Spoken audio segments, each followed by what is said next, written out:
महिमा recording studio, बड़का गांव, गोपालगंज।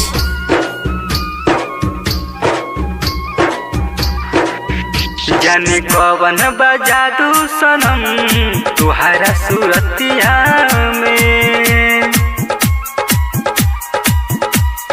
आवे न नींद तुहरा बिन आधी रतिया में, आवे न नींद तुहरा बिन आधी रतिया में। जाने कवन बजादू सनम तुहरा सूरतिया में, जाने कवन बजादू सनम तुहरा सूरतिया में।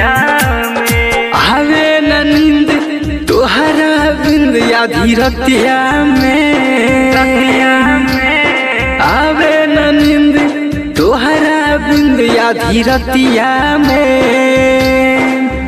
जाने कवन बजादू सनम तुहरा सूरतिया में, जाने कवन बजादू सनम तुहरा सूरतिया में, तुहरा सूरतिया में।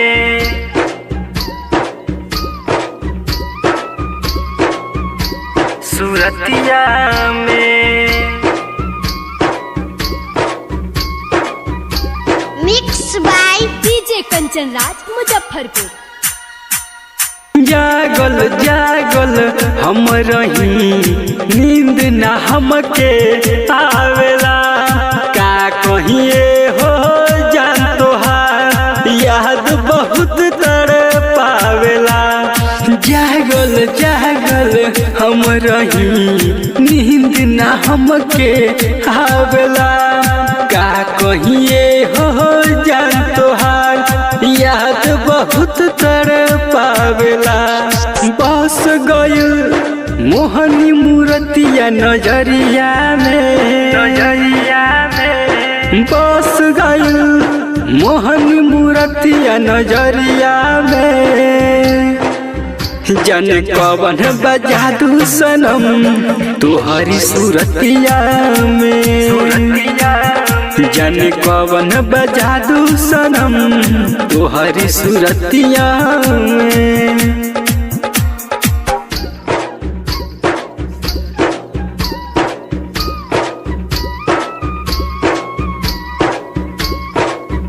जाने कवन बजादू सनम तुहरी सूरतिया में। डीजे कंचन राज, मुजफ्फरपुर।